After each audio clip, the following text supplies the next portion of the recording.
So in this video we are going to discuss graph of functions. ठीक है, तो function का graph सबसे पहले हम लोग एल्जेब्राइक फंक्शन का समझेंगे। जैसे यहाँ पे समझने वाले हैं y equal to x square, और उसके बाद y equal to x cube, मतलब लीनियर क्वाड्रेटिक क्यूबिक, ये सब फंक्शन का ग्राफ कैसा होता है जब ये समझ लेंगे। उसके बाद ट्रिगोनोमेट्रिक फंक्शन का ग्राफ, एक्सपोनेंशियल फंक्शन का ग्राफ और लॉगरिथमिक फंक्शन, ठीक है, और ग्रेटेस्ट इंटीजर फंक्शन, ये सब का ग्राफ भी समझेंगे। तो सबसे पहले स्टार्ट करते हैं कि कांस्टेंट फंक्शन का ग्राफ कैसे होता है। Suppose that f of x equal to कोई कांस्टेंट लिखा हुआ है या बाई इक्वल टू कोई कांस्टेंट लिखा हुआ है, तो इसका ग्राफ कैसे होगा। तो आंसर है कि इसका जो ग्राफ होगा वो एक्स एक्सिस के पैरेलल होगा। ठीक है, अगर बाई इक्वल टू कांस्टेंट है तो इसका ग्राफ एक्स एक्सिस के पैरेलल होगा, और सिमिलरली अगर एक्स इक्वल टू कांस्टेंट है तो इसका ग्राफ जो होगा वो होगा पैरेलल टू बाई एक्सिस।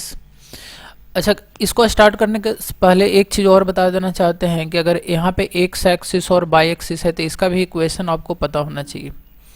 ठीक है, एक्स एक्सिस का इक्वेशन हम लोग लेते हैं बाई इक्वल टू 0, ठीक है, और बाई एक्सिस का इक्वेशन लेते हैं एक्स इक्वल टू 0। ऐसा क्यों लेते हैं, क्योंकि एक्स एक्सिस पे कोई भी पॉइंट लेते हैं तो उसका वाई कोऑर्डिनेट हमेशा 0 लेते हैं। जैसे ये है 5 तो 5 0 इसको लिखेंगे। ये वाला पॉइंट यहाँ पे 10 0 इसका कोऑर्डिनेट होगा। सिमिलरली बाई एक्सिस पे कोई पॉइंट लेते हैं तो उसका एक्स कोऑर्डिनेट ऑलवेज 0 होता है। ठीक है, तो ये वाला पॉइंट का कोऑर्डिनेट हो जाएगा 0,5। तो इसलिए ये याद रखना होगा कि एक्स इक्वल टू 0 रिप्रेजेंट करता है बाई एक्सिस को, and y equal to 0 represent करता है एक्स एक्सिस को। और बाकी बेसिक पॉइंट तो सबको पता ही होगा कि ये फर्स्ट क्वाड्रेंट है, ये सेकंड क्वाड्रेंट है, और फर्स्ट क्वाड्रेंट में एक्स का वैल्यू पॉजिटिव, बाई का वैल्यू पॉजिटिव। सेकंड क्वाड्रेंट में एक्स निगेटिव लेते हैं, बाई पॉजिटिव। थर्ड क्वाड्रेंट में दोनों निगेटिव लेते हैं, एक्स और बाई, और फोर्थ क्वाड्रेंट में एक्स पॉजिटिव लेते हैं और बाई निगेटिव लेते हैं।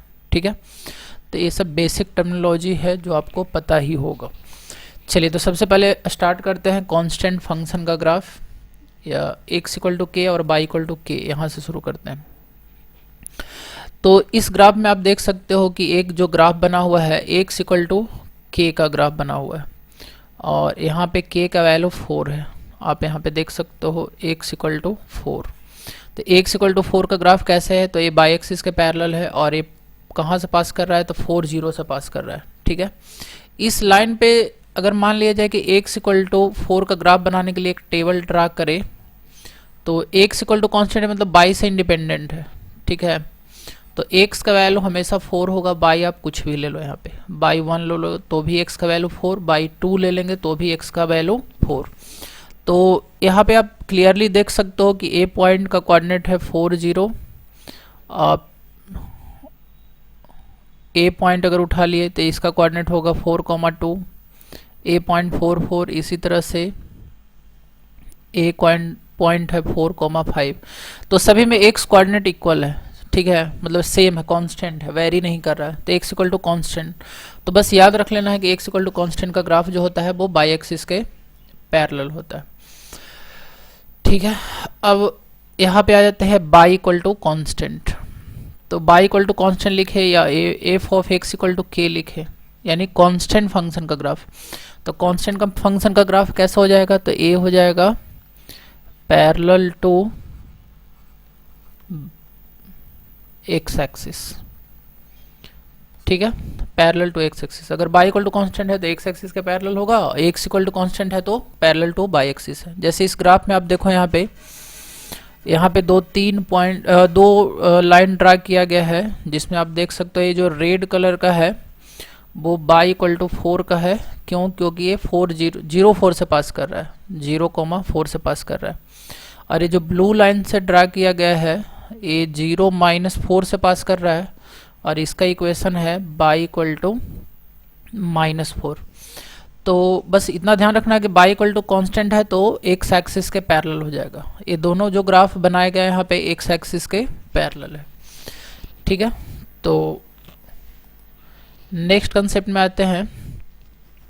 नेक्स्ट है आइडेंटिटी फंक्शन, जिसको बाई इक्वल टू एक्स बोलते हैं।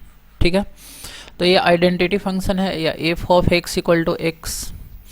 तो इसका ग्राफ, तो बाई इक्वल टू एक्स का ग्राफ अगर इसको टेबुलेट करने का कोशिश आप करोगे तो यहाँ पे देखो अगर टेबल बनाए तो एक्स और बाई हमेशा मतलब ओरिजिन से पास करेगा, ठीक है। तो एक्स का वैल्यू अगर जीरो रखते हैं तो बाई का वैल्यू जीरो हो जाएगा, एक्स का वैल्यू 1 रखोगे तो बाई 1 मिलेगा, 2 रखोगे तो 2 मिलेगा, इसी तरह से अगर 5 रखोगे तो 5 मिलेगा। निगेटिव में भी ऐसे ही -5 रखोगे तो -5 मिलेगा। क्यों? क्योंकि जो इनपुट है वही आउटपुट है, ठीक है। जो एक्स का वैल्यू है वही बाई का वैल्यू है। तो आप इस ग्राफ में चेक कर सकते हो। सबसे पहली बात ध्यान देना है कि ये ओरिजिन से पास कर रहा है, ए 0 0 से पास कर रहा है। उसके बाद यहाँ पे 5 5 हो गया। ए पॉइंट को देख लो 10, 10 है, इसका मतलब कि जो इनपुट है वही आउटपुट है। ए पॉइंट को अगर देखोगे आप तो -5, -5 है। इस पॉइंट का कोऑर्डिनेट कितना है? -10, 10। तो ये बाई इक्वल टू एक्स का ग्राफ जो होगा हमेशा, अच्छा बाई इक्वल टू एक्स का ग्राफ जो होगा वो एक्स एक्सिस के साथ, ये एक्स एक्सिस है और यहाँ पे बाई एक्सिस है। तो एक्स एक्सिस के साथ ए कितना एंगल बनाएगा? तो 45 डिग्री बनाएगा। क्यों? क्योंकि इसका स्लोप 1 होगा और स्लोप अगर 1 होगा तो थीटा का वैल्यू 45 हो जाएगा। स्लोप मतलब tan थीटा अगर 1 है तो थीटा 45 डिग्री होगा, ठीक है। तो ये एक्स एक्सिस के साथ जितना इंक्लाइंड है उतना ही बाई एक्सिस के साथ इंक्लाइंड है, मतलब दोनों 45 यानी कि बीचों बीच से ग्राफ पास कर रहा है, ठीक है। अच्छा अभी इसमें और एक चीज़ देख लेते हैं। जैसे मान लो कि एक फंक्शन है f of x equal to x, तो इसका अगर डोमेन देखोगे, डोमेन मतलब एक्स का वैल्यू जिसके लिए वाई डिफाइंड हो, तो डोमेन मतलब देख रहे हो कि एक्स का हर वैल्यू के लिए यहाँ पे ग्राफ मिल रहा है, ठीक है। इसके सामने भी है, इसके सामने भी है, तो डोमेन इसका आर हो जाएगा।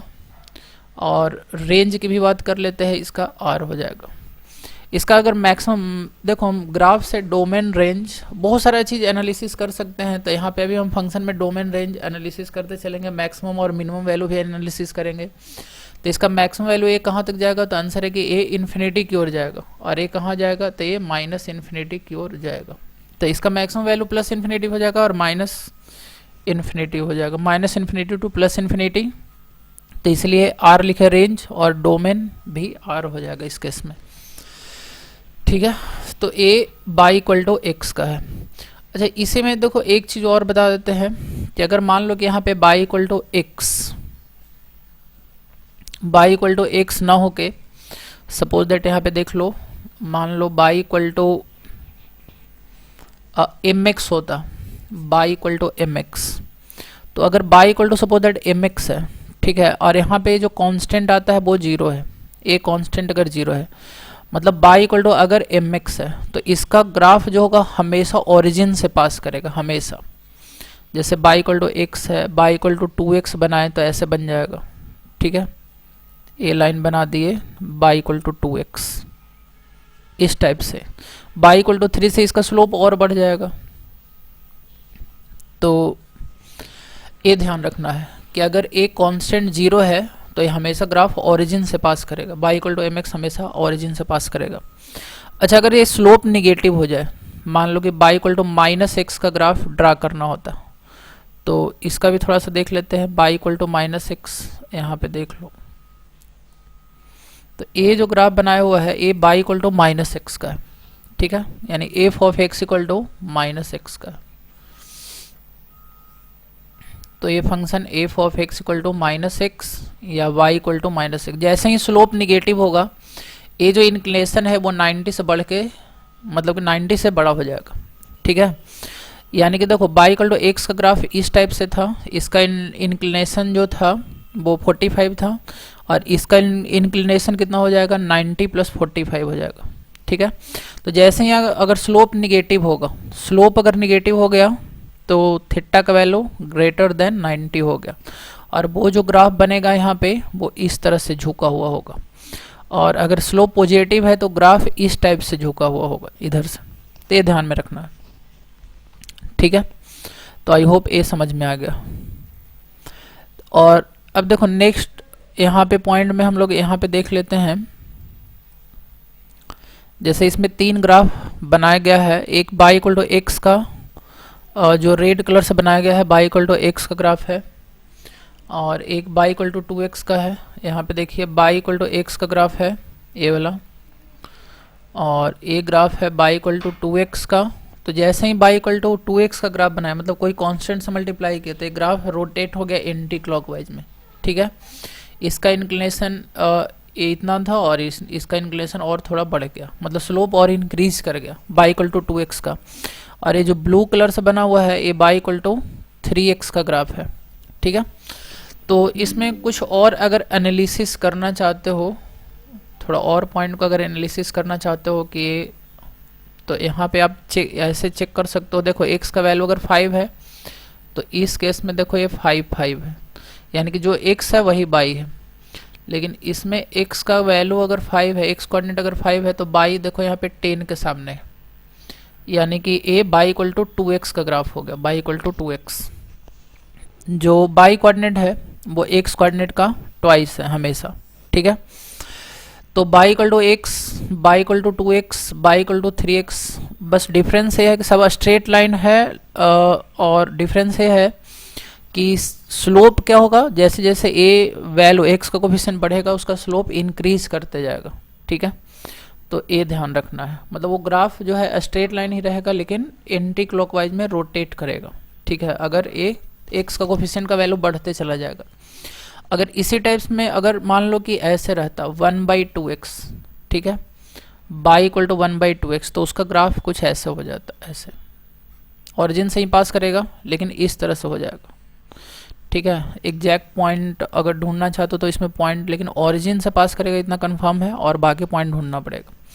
तो मेरे कहने का मतलब क्या है कि ये क्लॉकवाइज में रोटेट कर जाएगा। अगर ए जो वैल्यू है x का जो कोफिशिएंट है वो डिक्रीज किया, जैसे पहले बाई इक्वल टू x था तो यहाँ पे कोफिशिएंट 1 था और अब कोफिशिएंट 1/2 हो गया, मतलब हाफ हो गया, तो एक ग्राफ जो है वो क्लॉकवाइज में घूम जाएगा, ठीक है।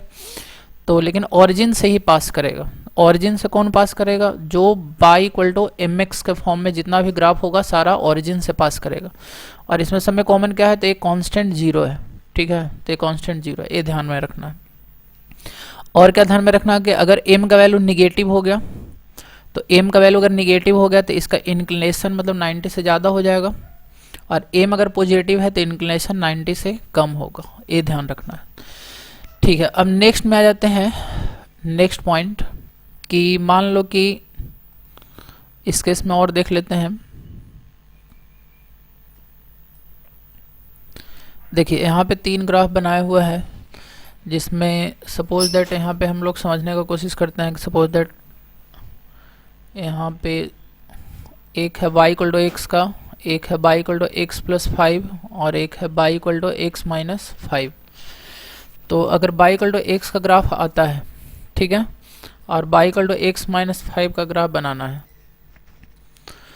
तो इस केस में क्या होगा कि देखो यहाँ पे एक कंसेप्ट है कि अगर y equal to f of x का ग्राफ आता है और फंक्शन में अगर बाहर में कोई कांस्टेंट ऐड कर दोगे तो एक ग्राफ शिफ्ट हो जाएगा, शिफ्ट अपवर्ड्स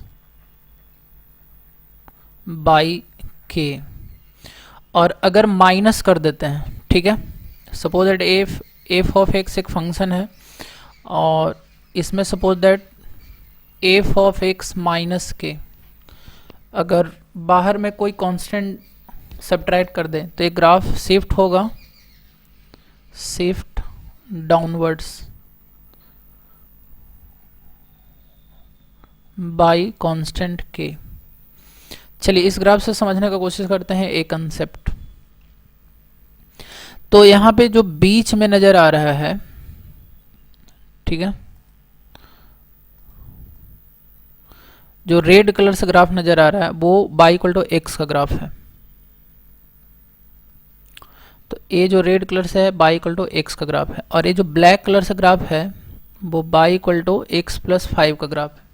अब यहाँ पे देखो क्या हुआ कि जितना भी पॉइंट था, जैसे यहाँ पे जो ओरिजिन था, पहले ये graph y equal to x था तो ओरिजिन से पास कर रहा था, अब ये पॉइंट 0.5 से पास कर रहा, मतलब कि इसमें जो y कोऑर्डिनेट है ना वो 5 से ऊपर चला गया, ठीक है। देखो x कोऑर्डिनेट में तो कोई चेंज नहीं हुआ, यहाँ भी 0 0 था, यहाँ भी 0 0 था, तो हम बोल सकते हैं इसका y कोऑर्डिनेट, ठीक है, 5 से ऊपर चला गया। क्यों? क्योंकि हम y में चेंज किए हैं, x प्लस 5 कर दिए, तो इसका मतलब कि now x y is greater than 5, y is greater than x by 5। कोई भी पॉइंट उठा के आप चेक कर सकते हो। जैसे इस पॉइंट का कोऑर्डिनेट इस केस में कितना है, तो ये 2,2 है। और अब ये पॉइंट कहाँ चला गया है, तो देखो यहाँ पे चला गया, यानी कि ग्राफ जो पूरा शिफ्ट हो गया है अपवर्ड्स, कितना से, तो ये 5 यूनिट से। कोई भी पॉइंट देखोगे तो यहाँ से ये कितना ऊपर चला गया, तो आंसर है कि 5 यूनिट चला गया। ठीक है।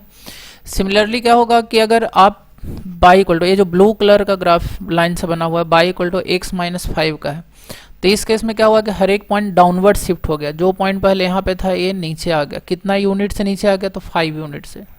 तो कहीं भी आप देख सकते हो कि ये 5 यूनिट से नीचे चला गया। ठीक है। तो एक कंसेप्ट है कि अगर आपको y equal to f of x का ग्राफ ड्रा करने आता है, ठीक है, और ये हमेशा यूज करेंगे हम लोग, तो y equal to f of x plus k का ग्राफ अपवर्ड शिफ्ट करेगा, and y equal to f of x minus k का ग्राफ डाउनवर्ड शिफ्ट करेगा। अच्छा देखो, यहाँ पे एक नोट करके पॉइंट बता देते हैं, इसको हम बाद में डिस्कस करेंगे कि अगर y equal to f of x function है और इस फंक्शन के अगर अंदर में कांस्टेंट को ऐड करेंगे या सब्ट्रैक्ट करेंगे, अंदर में, ये दोनों में डिफरेंस होगा। बाहर में ऐड करना ए वाला पॉइंट और ए वाला पॉइंट, ये दोनों में डिफरेंस होगा। ठीक है। तो वो ग्राफ अपवर्ड शिफ्ट नहीं होगा, वो लेफ्ट या राइट शिफ्ट होगा। तो इसका एग्जांपल हम लोग समझेंगे, बाद में समझेंगे अभी। तो ये आई होप इतना कंसेप्ट क्लियर होगा। तो एक कंसेप्ट इसमें और बता देते हैं कि अगर मान लो कि कोई भी लीनियर इक्वेशन का ग्राफ ड्रा करना है, ठीक है, तो लीनियर इक्वेशन का ग्राफ ड्रा करने के लिए क्या करते हैं, एक तो या तो आप उसको y equal to m x plus c के फॉर्म में डिनोट करो।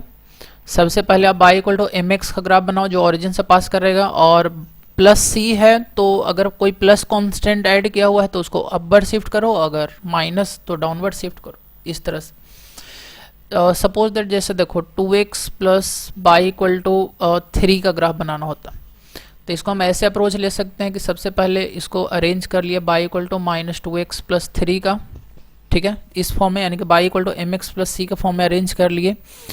और उसके बाद क्या किए कि सबसे पहले by equal to minus 2x का बना लिए। तो अगर हम कोशिश करें कि y equal to minus 2x का ग्राफ बनाने का, तो आप यहाँ पे देख सकते हो कि y equal to minus 2x का ग्राफ ऐसे बनेगा, ओरिजिन से ही पास करेगा। अब देखो इसका इंक्लिनेशन ए निगेटिव है, इसलिए इस टाइप से बना है, मतलब कि इसका जो इंक्लिनेशन है 90 से ज़्यादा लिया है, और इसमें फिर +3 ऐड कर देना है। तो ये ग्राफ बन गया y equal to minus 2x का। अब by equal to 2x plus 3 का बनाते हैं, तो ये ग्राफ इसके पैरेलल ऊपर में और शिफ्ट हो जाएगा। ये ग्राफ हो गया y equal to minus 2x plus 3 का, यानी कि ये जो इसका जितना भी पॉइंट था सब ऊपर की ओर चला गया। कितना यूनिट से, 3 यूनिट से। मतलब ये अब कहाँ से पास करेगा, तो ये पास करेगा 0,3 से। ठीक है। तो इस टाइप से भी सोच सकते हैं। और एक तरीका और होता है कि आप इस टाइप से भी सोच सकते हो कि अगर मान लो कि इसको x plus b y plus c के फॉर्म में लिख लो और इंटरसेप्ट फॉर्म बदल दो, मतलब इस फॉर्म में बदल दो, इसको x by a plus y by b equal to 1 के फॉर्म में बदल दो। तो यहाँ से क्या होगा कि x इंटरसेप्ट निकल जाएगा और बाई इंटरसेप्ट निकल जाएगा। इस टाइप से भी हम लोग लीनियर इक्वेशन का ग्राफ सोच सकते हैं। जैसे एक एग्जांपल लेते हैं, suppose that 2x plus 3y equal to 6 है, इसका ग्राफ बनाना है। तो या तो इसको y equal to m x plus c के फॉर्म में आप चेंज करके बना लो, या तो फिर आप ऐसे बना लो, 6 से डिवाइड कर लो, यानी 6 से डिवाइड करके इसको इंटरसेप्ट फॉर्म में चेंज कर लो। तो इसका एक्स इंटरसेप्ट कितना आ गया, 3 आ गया, बाई इंटरसेप्ट 2 आ गया।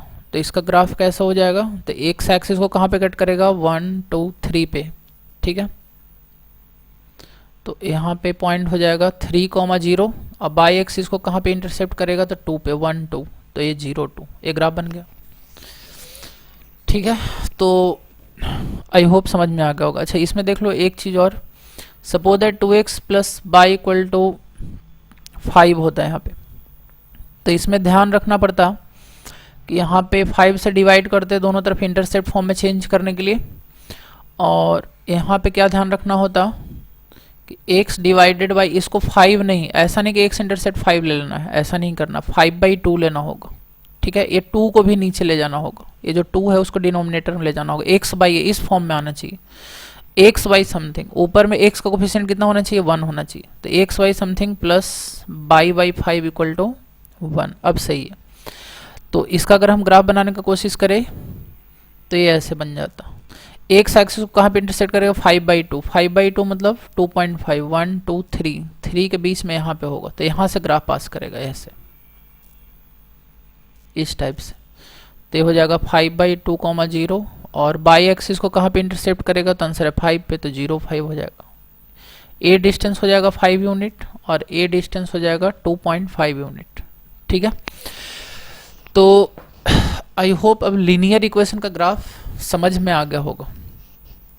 तो फिर से इसको एक बार हम कंक्लूजन पूरा हम कर देते हैं, यहाँ पे एक लीनियर इक्वेशन का ग्राफ में क्या क्या ध्यान रखना है, तो एक और कंक्लूजन देख लो। सबसे पहले क्या होता है कि लीनियर इक्वेशन का स्टैंडर्ड फॉर्म क्या होता है, तो लीनियर इक्वेशन का देखो स्टैंडर्ड फॉर्म होता है x plus b y plus c equal to 0। ये लीनियर इक्वेशन है। इसका ग्राफ कौन कौन केस में बन सकता है, तो सबसे पहले तो बन सकता है कि जब वेन कांस्टेंट 0 हो, तो जब कांस्टेंट जब 0 कर दोगे, इसको अगर 0 कर दोगे तो ये y equal to m x के फॉर्म में आ जाएगा। ठीक है, y equal to m into, अगर एम पॉजिटिव है तो उसका ग्राफ ऐसे बनेगा, कब, जब एम पॉजिटिव है, और अगर एम निगेटिव है, अगर एम निगेटिव है तो उसका ग्राफ इस टाइप से बनाना है, ओरिजिन से ही लेकिन पास करेगा। अगर कांस्टेंट 0 होगा तो हमेशा ओरिजिन से ग्राफ पास करेगा। ठीक है, तो एक केस तो ये हो गया। अच्छा, एक केस जो स्टार्टिंग में डिस्कस किए, सेकंड केस, वो क्या डिस्कस किए कि इसमें हो सकता है कि मान लो कि ये b का वैल्यू 0 हो जाए, मान लो b 0 हो जाए, तो जब b 0 हो जाएगा तो ऐसे बचेगा, यानी a x इक्वल टू कोई कांस्टेंट का फॉर्म में आ जाएगा। ठीक है, आप c को उस तरह से ले जाओ, जैसे देखो इसको x equal to minus c, x equal to minus c by a, तो यहाँ ये दोनों कांस्टेंट है तो इसको k नाम दे दिए, तो x इक्वल टू कांस्टेंट का फॉर्म में हो जाएगा। अगर b इक्वल टू 0 हो गया, देख लो, अगर c इक्वल टू 0 है तो हमेशा a ऑरिजिन से पास करेगा, और अगर मान लो कि इसमें b 0 है तो x इक्वल टू कांस्टेंट होगा, और इसका जो ग्राफ बनेगा वो हमेशा बाई एक्सिस के पैरेलल होगा। हो सकता है कि लेफ्ट साइड में, हो सकता है राइट साइड में हो, वो डिपेंड करेगा कि k का वैल्यू निगेटिव है या पॉजिटिव है। और एक केस क्या बन गया कि अगर मान लो कि a 0 हो जाए, ठीक है, a वाला टर्म 0 हो जाए और b और c 0 ना हो, ठीक है, तो इस केस में क्या हो जाएगा, इस केस में बाई इक्वल टू कॉन्स्टेंट का फॉर्म में अरेंज कर सकते हो, जैसे यहाँ पे x इक्वल टू कॉन्स्टेंट का फॉर्म में अरेंज किए, तो इसका ग्राफ कैसे हो जाएगा, तो इसका ग्राफ x एक्सिस के पैरेलल हो जाएगा, a y equal to constant का ग्राफ हो गया। और एक बार ये हो सकता है कि ना a 0 हो, ना b 0 हो, और ना ही c 0 हो, तीनों में से कोई भी 0 ना हो, a भी 0 ना हो, b भी 0 ना हो, और c भी 0 ना हो। तो इस केस में आप या तो इसको y equal to m x plus c के फॉर्म में अरेंज करके सोच सकते हो, या तो इंटरसेप्ट फॉर्म में अरेंज करके सोच सकते हो, इस टाइप से x by a plus y by b equal to 1, इस टाइप से। तो ये ओवरऑल आपका लीनियर अगर है तो ग्राफ हमेशा स्ट्रेट लाइन होता है, x का अगर पावर 1 और y का पावर 1 है, मतलब ओवरऑल अगर डिग्री 1 है तो हमेशा स्ट्रेट लाइन ही होगा। ठीक है, तो आई होप लीनियर इक्वेशन का ग्राफ में अब कोई प्रॉब्लम नहीं होगा। ठीक है, अब नेक्स्ट में डिस्कस करते हैं क्या चीज़ के बारे में, क्वाड्रेटिक इक्वेशन का। नेक्स्ट पार्ट में हम लोग डिस्कस करेंगे क्वाड्रेटिक इक्वेशन के बारे में, क्वाड्रेटिक इक्वेशन का ग्राफ कैसे कैसे हो सकता है। ठीक है, ओके।